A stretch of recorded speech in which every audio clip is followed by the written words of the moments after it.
بسم اللہ الرحمن الرحیم۔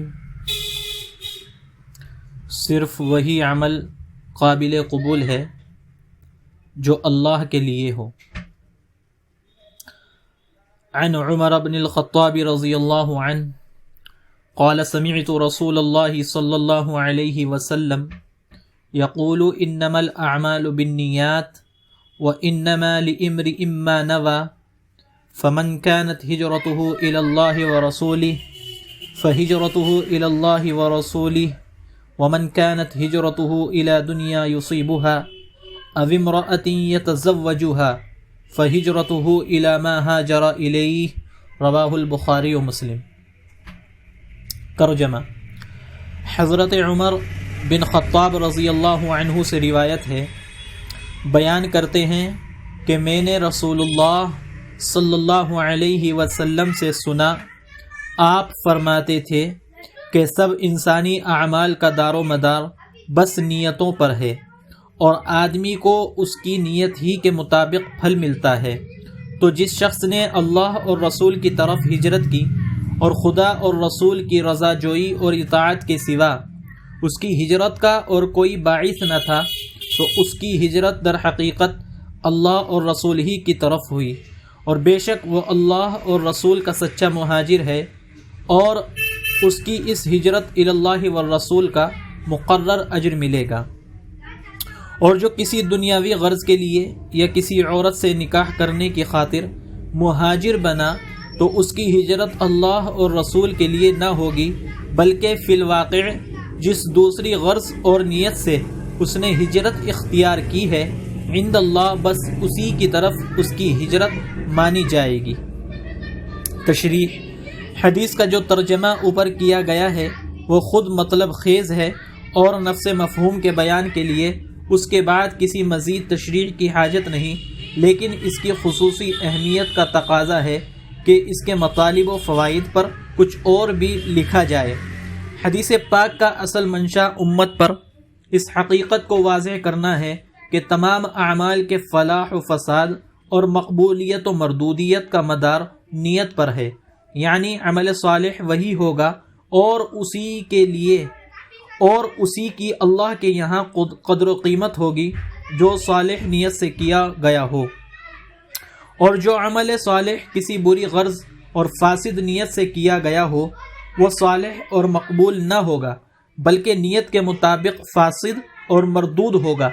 اگرچہ ظاہری نظر میں صالح ہی معلوم ہو۔ حاصل یہ ہے کہ اللہ تعالی عمل کے ساتھ نیت کا اور ظاہر کے ساتھ باطن کا بھی دیکھنے والا ہے، اس کے یہاں ہر عمل کی قدر و قیمت عمل کرنے والے کی نیت کے حساب سے لگائی جائے گی۔ ایک غلط فہمی: کسی کو اس سے یہ غلط فہمی نہ ہو کہ جب دار و مدار نیت ہی پر ہو تو اگر برے کام بھی کسی اچھی نیت سے کیے جائیں تو وہ اعمال صالحہ ہو جائیں گے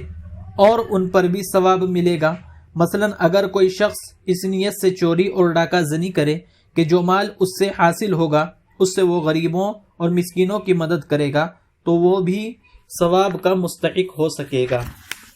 اصل بات یہ ہے کہ جو کام فی نفسی ہی برے ہیں اور جن سے اللہ اور اس کے رسول نے منع فرمایا ہے، ان میں حسن نیت کا سوال ہی نہیں پیدا ہوتا، وہ تو بہرحال قبیح اور موجب غضب الہی ہے، بلکہ ان کے ساتھ اچھی نیت کرنا اور ان پر ثواب کی امید رکھنا شاید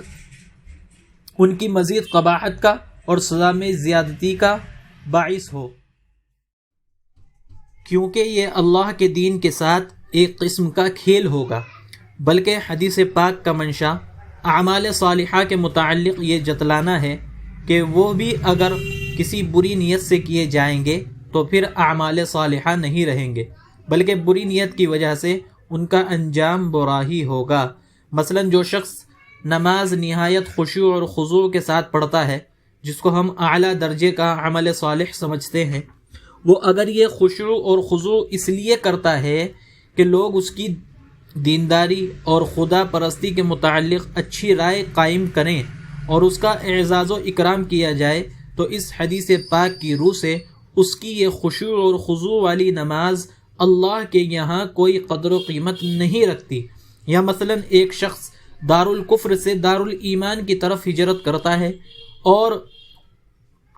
اس کے لیے ہجرت کی ساری مشقتیں اور مصیبتیں سہتا ہے، لیکن اس کی غرض اس ہجرت سے اللہ تعالیٰ کی رضا جوئی نہیں بلکہ کوئی اور دنیاوی غرض پوشیدہ ہے، مثلا دارالہجرت میں رہنے والی کسی عورت سے نکاح کی خواہش رکھتا ہے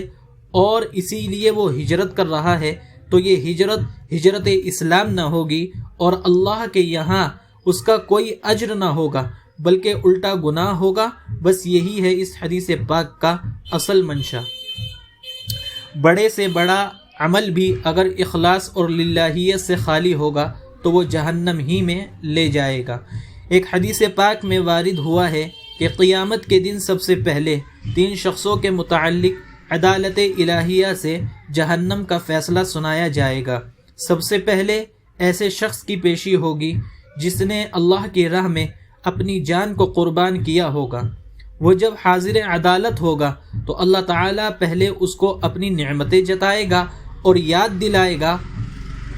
وہ اس کو یاد آ جائیں گی، پھر اس سے فرمایا جائے گا بتلا تو نے ان نعمتوں کا کیا حق ادا کیا اور کیا عمل کیے۔ وہ عرض کرے گا خداوند میں نے تیری راہ میں اپنی جان کو قربان کر دیا اور تیری رضا طلبی میں جان عزیز تک قربان کر دی۔ حق تعالیٰ فرمائے گا تو جھوٹ بولتا ہے، تو نے تو صرف اس لیے اپنی جان کو قربان کیا تھا کہ تو بہادر مشہور ہو، تو دنیا میں تیری بہادری کا چرچا ہو چکا، پھر اللہ کے حکم سے اس کو اوندھے منہ جہنم میں ڈال دیا جائے گا۔ اسی طرح ایک عالم دین اور عالم قرآن حاضر عدالت کیا جائے گا اور اس سے بھی اللہ تعالیٰ پوچھے گا کہ تو نے کیا اعمال کیے۔ وہ کہے گا میں نے تیرے دین اور تیری کتاب کے علم کو پڑھا اور پڑھایا اور یہ سب تیری رضا کے لیے کیا۔ حق تعالیٰ فرمائے گا تو جھوٹا ہے، تو نے تو عالم، قاری اور مولانا کہلانے کے لیے یہ سب کچھ کیا تھا۔ پھر بحکم خداوندی اس کو بھی دوزخ میں ڈال دیا جائے گا۔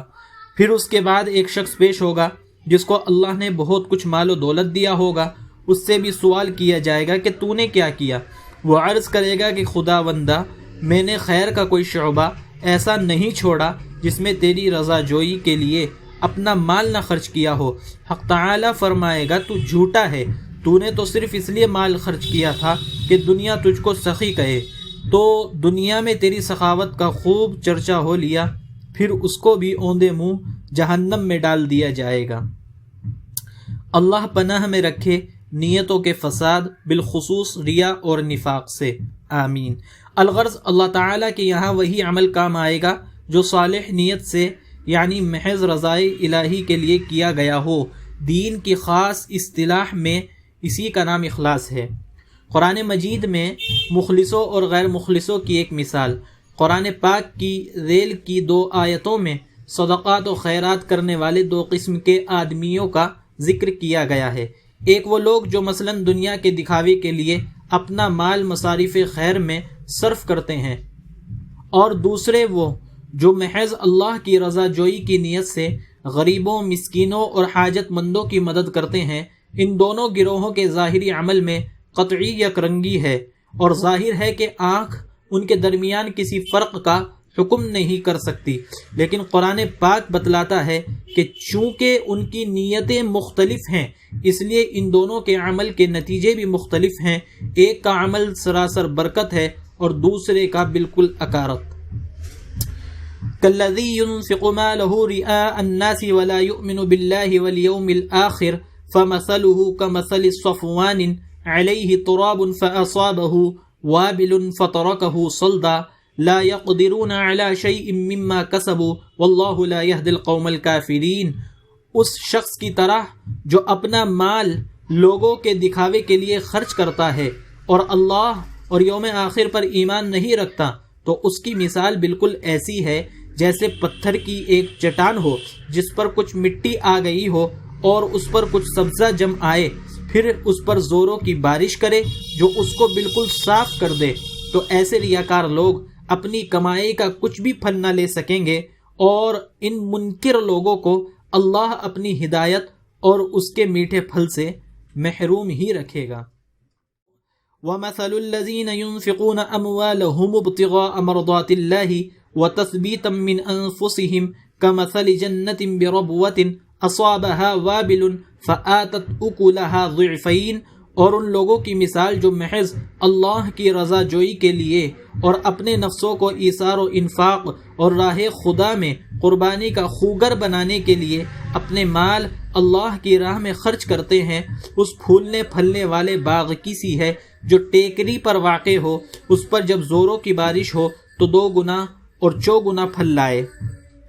تو اگرچہ ان دونوں نے بظاہر یکساں طور پر اپنا مال غریبوں، مسکینوں اور حاجت مندوں پر خرچ کیا، مگر چونکہ ایک کی نیت محض دکھاوے کی تھی، اس لیے لوگوں کے دیکھ لینے یا زیادہ سے زیادہ ان کی وقتی داد و تحسین کے سوا اس کو کچھ حاصل نہ ہوا، کیونکہ اس کی غرض اس انفاق سے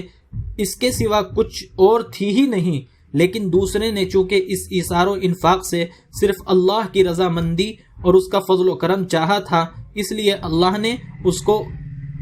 اس کی نیت کے مطابق پھل دیا۔ بس یہی وہ سنت اللہ اور قانون خداوندی ہے جس کا اعلان رسول اللہ صلی اللہ علیہ وسلم نے اس حدیث میں فرمایا ہے۔ اس دنیا میں صرف ظاہر پر تمام فیصلے کیے جاتے ہیں اور آخرت میں نیتوں پر کیے جائیں گے۔ یہ عالم جس میں ہم ہیں اور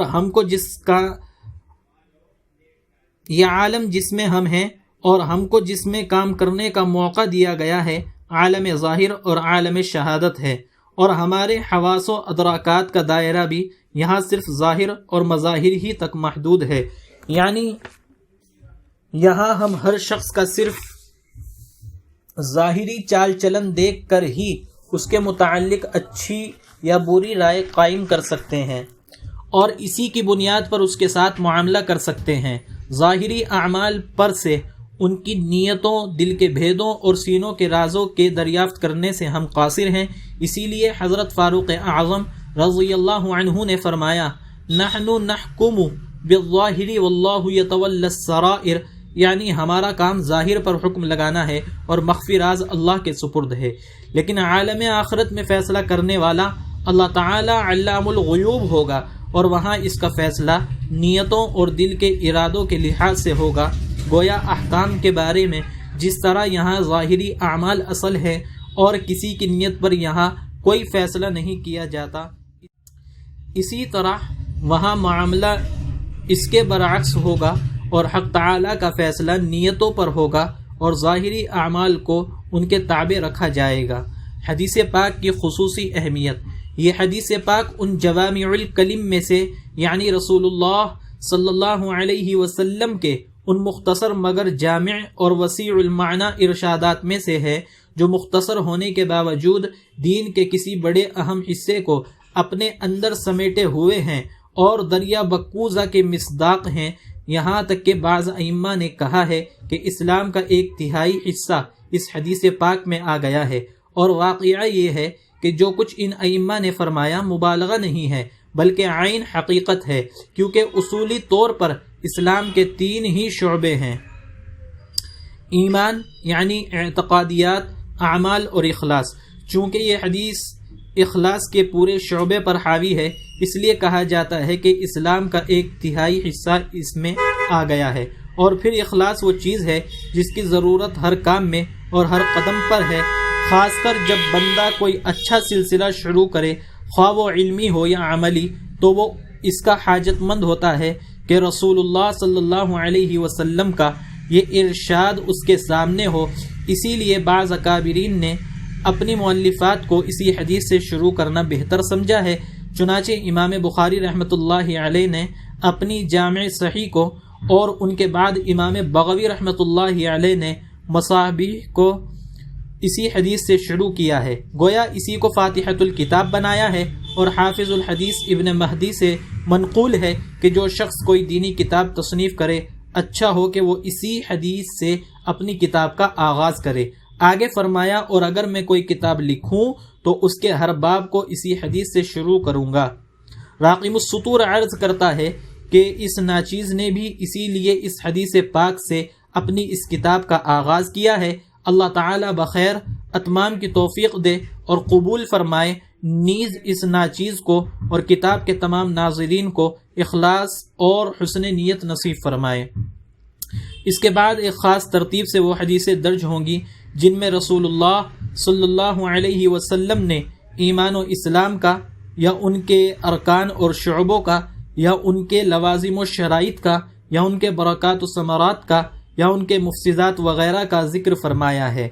اس سلسلے میں سب سے پہلے حدیث جبرائیل درج کی جا رہی ہے جو اصولی طور پر دین کے سارے شعبوں پر حاوی ہونے کی وجہ سے ام السنہ کہی جاتی ہے۔ وہ حدیث پاک کون سی ہے انشاءاللہ اگلی آڈیو میں آپ کے سامنے پیش کی جائے گی۔ اللہ تعالی عمل کی توفیق عطا فرمائے، آمین۔ وآخر دعوانا ان الحمد للہ رب العالمین۔